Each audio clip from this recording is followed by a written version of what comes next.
Austin, thanks so much for taking the time to talk to us today. How are you feeling?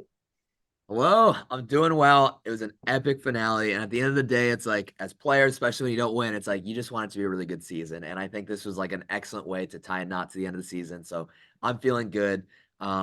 It's been a ton of fun watching this whole season. So nothing but good things. Now you've had plans, time to think about it for a while. Do you have any plans for the money? Ooh.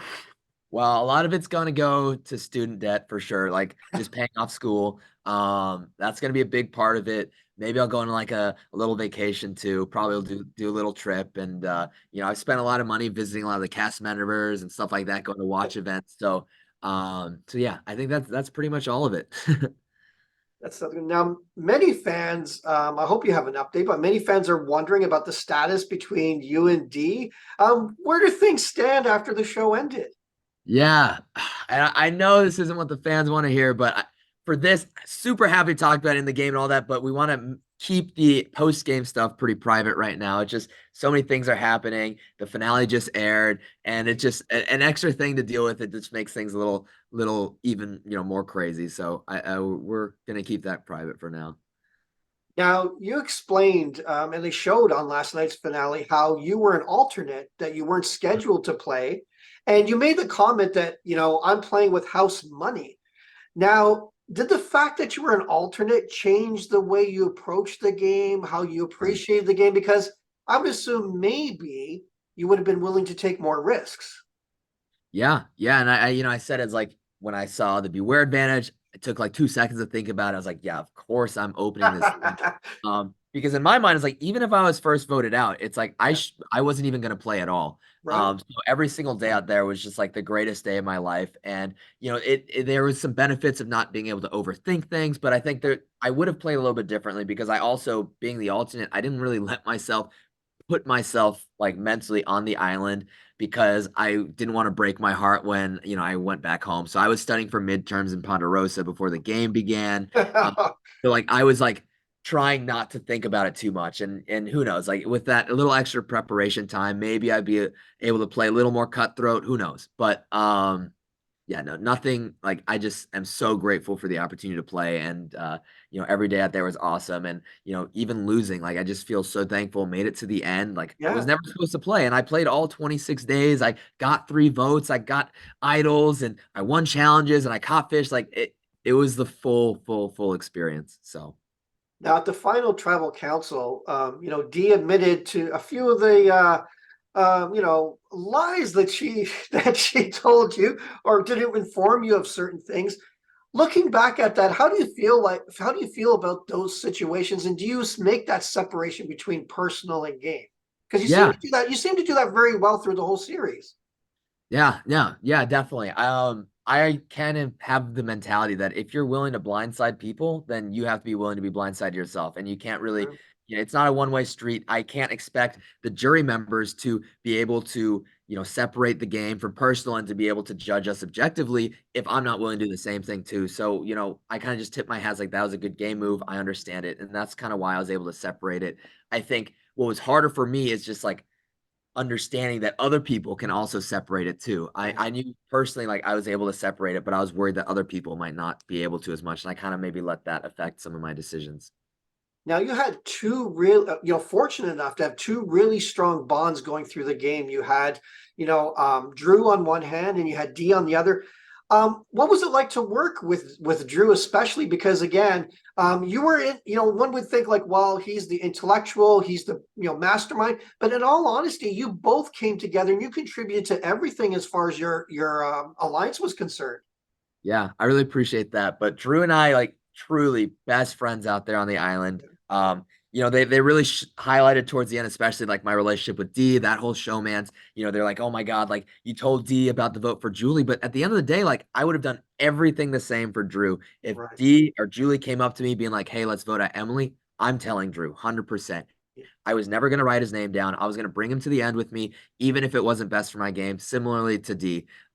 Just because we connected day one. By day like 4, we had a final two alliance, and that was real. Like we had such a good time together. We always had each other's back. I would for sure have played my idol on him had I known the votes were going that way. Right. Um, but yeah, no, they were both so core to my experience out there, and Julie too. You know, they kind of like show us at ends with each other, but we also had this like incredible relationship together too. Like really, the Reba Four was so tight, and I love them all.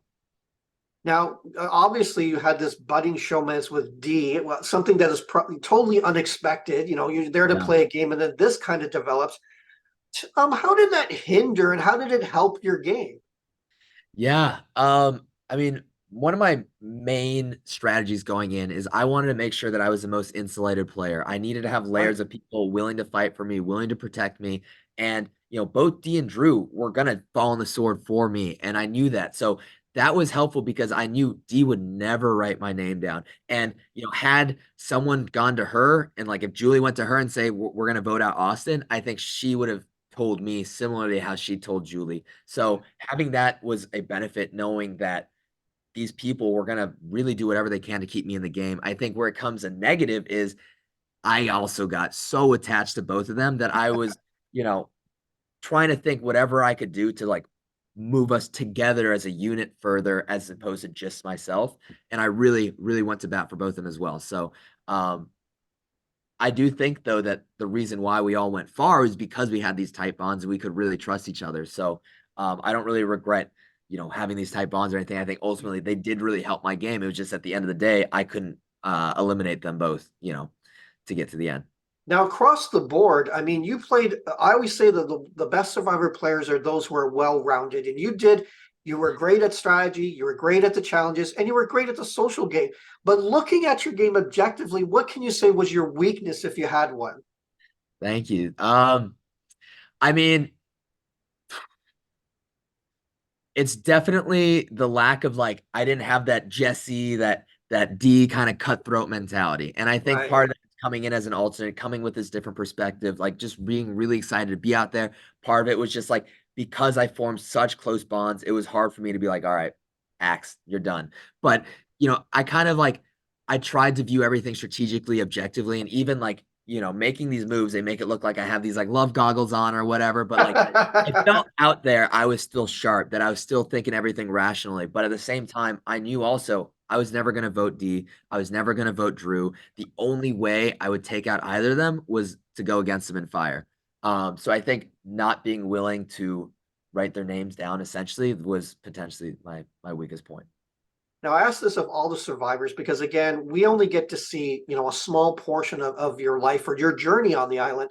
Is there anything based on your edit that you wish fans would have saw, whether it was a moment, whether it was a game moment, a personal moment? Was there anything that you wished about your edit that they would have saw?